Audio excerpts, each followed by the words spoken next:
Hello friends, welcome back to my channel. आज हम बात करने वाले हैं हाल ही में रिलीज हुई मूवी डिस्क्लोजर डे के बारे में। तो मूवी की शुरुआत होती है डैनियल केलर से, जिसने वर्डस कंपनी का बेहद गोपनीय आर्काइव चुरा लिया है।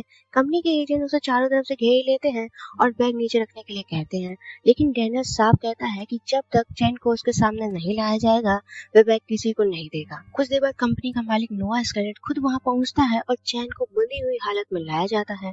स्केलेट जानना चाहता था कि आखिर कंपनी के अंदर किसने डैनियल की मदद की है।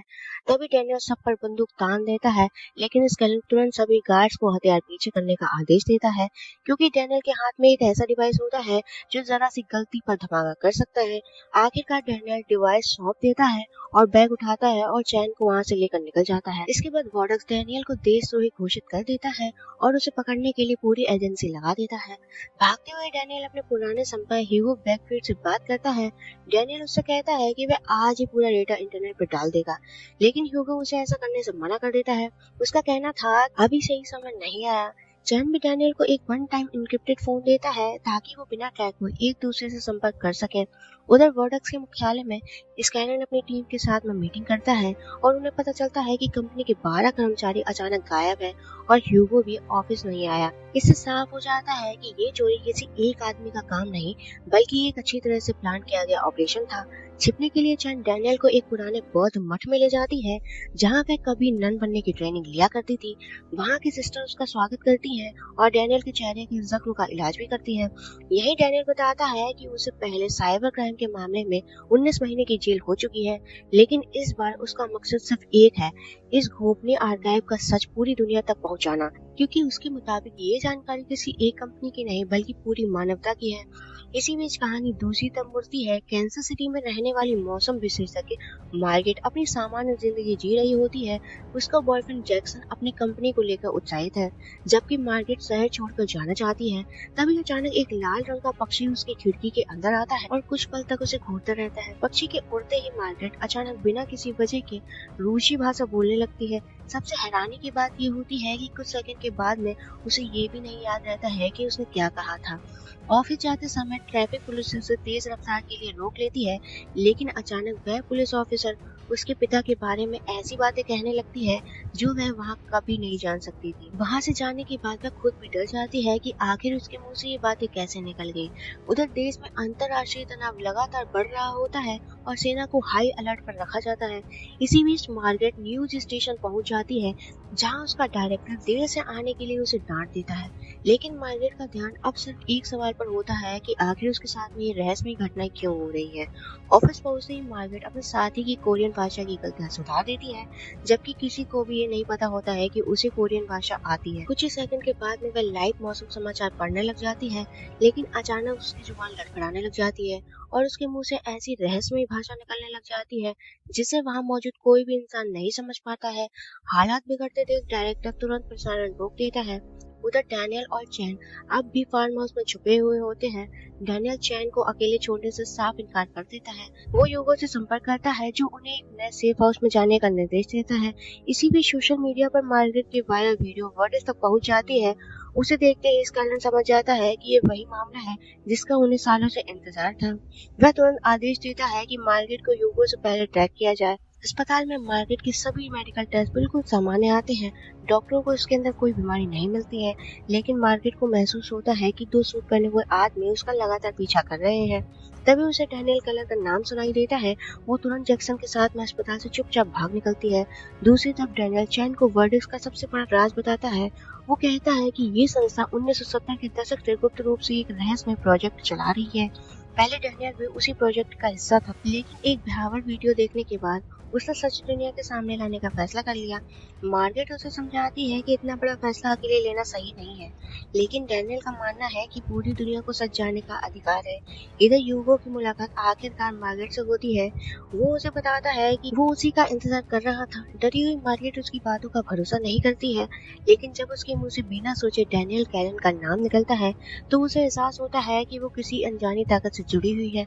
मार्गरेट तुरंत अपना मोबाइल निकालकर सड़क पर फेंक देती है और जैक्सन से उसे कार से कुचलने के लिए कहती है, ताकि कोई उसकी लोकेशन ट्रैक ना कर सके। इसके बाद वो खुद उत्तर दिशा की ओर जाने का फैसला करती है, क्योंकि उसे पूरा यकीन होता है कि वहाँ उसे डैनियल मिल जाएगा। उधर ह्यूगो डैनियल को मार्गरेट की वायरल वीडियो भेजता है और कहता है कि यही वो लड़की है जिसका हमें इतने सालों से इंतजार था। डैनियल को रात के समय कैंसर सिटी जाने का आदेश दिया जाता है। इसी दौरान वर्डिक्स अपनी खास तकनीक से सैकड़ों मील दूर बैठी चेन के दिमाग में घुसने की कोशिश करता है। चेन पूरी ताकत से उसका विरोध करती है, लेकिन दबाव में आकर वह अनजाने में मैट का नाम और पास की नदी का सुराग बता देती है। बस यही सुराग मिलते ही वर्डिक्स की टीम उस इलाके की ओर तेजी से रवाना हो जाती है और डैनियल और जेन की तलाश पहले से भी ज्यादा खतरनाक हो जाती है। स्कैलन एक बार फिर जेन के दिमाग में घुसने की कोशिश करता है। वो उसे समझाता है कि डैनियल पूरी दुनिया को खतरे में डाल रहा है और उसे एक आखिरी मदद चाहिए है। जेन बार बार मना करती है, लेकिन स्कैलन चालाकी से उसकी सोच पर अपना असर डाल देता है। उसी समय मार्गरेट को अचानक एहसास होता है कि स्कैलन जेन के दिमाग के अंदर पहुंच चुका है। मार्गरेट डैनियल को फोन करके चेतावनी देती है कि किसी भी कीमत पर फार्म हाउस के अंदर मत जाना, लेकिन तब तो बहुत देर हो चुकी होती है।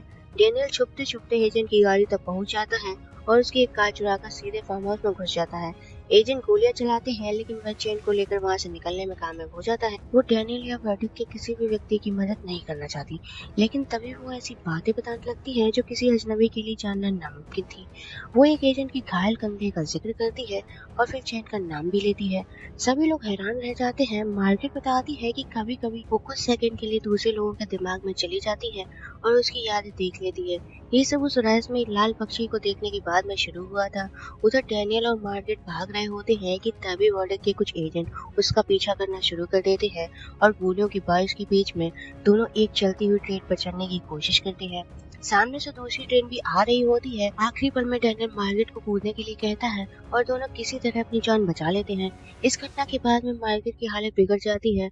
उसे लगता है कि उसे भी अपने पिता की तरह पार्किंसंस की बीमारी हो गई है, लेकिन डैनियल उसे संभाल लेता है और शांत रहने के लिए कहता है। दूसरी तरफ वर्डिक्स में स्कैलन और ह्यूगो आमने सामने आ जाती है। ह्यूगो खुलासा करता है कि जिस रहस्यमय शक्ति को वर्डिक्स सालों से छुपा रहा है, वो इंसानों से कहीं ज्यादा विकसित है। उसका मानना है कि इंसानों ने 79 साल तक पूरी दुनिया से सच छुपाया है और अब ये हमेशा के लिए नहीं छुप सकता। इसी बीच चेन वापस उसी मठ में पहुंच जाती है जहां उसकी मुलाकात सिस्टर मोरा से होती है। चेन पूछती है कि क्या भगवान सिर्फ इंसानों से ही प्रेम करते हैं। सिस्टर मोरा जवाब देती है कि इतनी विशाल सृष्टि सिर्फ इंसानों के लिए नहीं बनाई गई होगी। इसके बाद में डैनियल और मार्गरेट की मुलाकात आखिरकार ह्यूगो से होती है। हैरानी की बात यह होती है कि मार्गरेट वहां मौजूद हर इंसान का नाम बिना किसी से पूछे बता देती है। ह्यूगो समझ जाता है कि मार्गरेट अब पहले जैसी नहीं रही। वो उसे एक ऐसे घर में ले जाता है जिसे बिल्कुल उसके बचपन के घर जैसा बनाया गया था। उसका पुराना कमरा देखकर मार्गरेट हैरान रह जाती है और पूछती है कि ये सब क्यों बनाया गया है। तभी ह्यूगो सच्चाई बताता है कि बचपन से ही मार्गरेट के अंदर एक असाधारण शक्ति छुपी हुई थी जो अब पूरी तरह जाग चुकी है। ठीक उसी तरह डैनियल की शक्तियां भी 15 साल पहले सक्रिय हो गई थी, इसीलिए डैनियल को इस रहस्य की जानकारी पहले से थी। इसके बाद दोनों को एक विशेष मशीन से जोड़ा जाता है ताकि मार्गरेट अपनी दबी हुई यादों तक पहुंच सके। जैसे ही प्रक्रिया शुरू होती है, वह खुद को 10 साल की बच्ची के रूप में अपने पुराने घर में देखती है। तभी उसके कमरे की खिड़की पर एक अजीब सी ताकत खड़ी दिखाई देती है। उसे देखकर छोटी मार्गरेट बिना डरे उसकी तरफ देखती रहती है। उसकी यादों में मार्गरेट उस रहस्यमय जगह तक पहुंचती है। उसे पता चलता है कि वो उस घर में मौजूद था। घर के अंदर एक छोटा लड़का पहले से मौजूद होता है।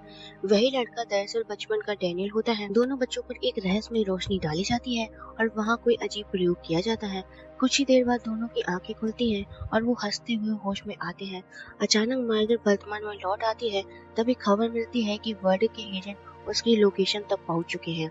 मार्गरेट अपनी नई शक्तियों का इस्तेमाल करती है और एजेंटों की नजरों को भ्रमित कर देती है। एजेंट उसके बिल्कुल पास से गुजर जाते हैं, लेकिन उन्हें देख ही नहीं पाते। इसी मौके का फायदा उठाकर सभी लोग पीछे के रास्ते से भाग निकलते हैं और एक फायर ट्रक में बैठकर वहां से निकल जाते हैं। कुछ ही देर बाद में वो एक न्यूज स्टेशन पहुंच जाते हैं। उस समय टीवी पर मिसाइल हमले की खबर चल रही होती है। अचानक मार्गरेट न्यूज रूम में पहुंच जाती है। उसके पुराने साथी उसे देखकर दंग रह जाते हैं। डैनियल तुरंत वर्डिक से चुराए गए पुराने गुप्त आर्काइव को न्यूज स्टेशन के सर्वर पर अपलोड करना शुरू कर देता है। उसका सिर्फ एक मकसद होता है कि पूरी दुनिया को एक साथ सच दिखाना। लेकिन दूसरी तरफ वर्डिक की टीम भी न्यूज स्टेशन तक पहुंच चुकी होती है। स्टेशन की बिजली काटने के लिए वो बैकअप सिस्टम में विस्फोट कर देते हैं और पूरे भवन में अंधेरा डूब जाता है। इसी बीच चेन मार्गरेट को एक रहस्यमय डिवाइस देती है और कहती है कि उसे दुनिया को सच बताना होगा। जैसे ही मार्गरेट डिवाइस अपने हाथों में लेती है, अचानक बिजली वापस आ जाती है और लाइव प्रसारण शुरू हो जाता है। लाइव टीवी पर मार्केट पूरी दुनिया के सामने सबसे बड़ा खुलासा करती है। वो बताती है कि वर्ल्ड पिछले 79 सालों से एलियंस की पृथ्वी पर आने और उसके साथ में किए गए प्रयोगों की सच्चाई छुपाता आ रहा है। इसके बाद में 1947 में हुई उस पहली घटना की तस्वीर पहली बार दुनिया के सामने दिखाई जाती है। अमेरिका ही नहीं बल्कि पूरी दुनिया के टीवी चैनल पे यही प्रश्न चलाए जाते हैं और तभी कैमरे के सामने एक असली एलियन को लाया जाता है। वो एलियन लगभग 7 फीट लंबा था। वो डैनियल के पास में आता है और उसके कान में कुछ कहता है। डैनियल वही संदेश मार्गरेट तक पहुंचाता है।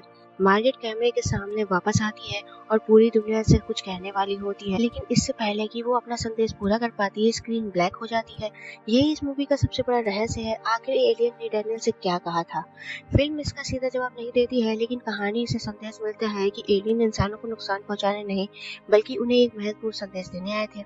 दोस्तों, यही थी डिस्क्लोजर डे 2026 की पूरी कहानी और एंडिंग एक्सप्लेन। अगर आपको ऐसी डरावनी और चौंकाने वाली फिल्मों की एक्सप्लेन वीडियो पसंद आती है तो वीडियो को लाइक करें, चैनल को सब्सक्राइब करें और बेल आइकन जरूर दबाएं। और कमेंट करके बताएं इस मूवी का कौन सा हिस्सा आपको सबसे ज्यादा डरावना या रहस्यमय लगा।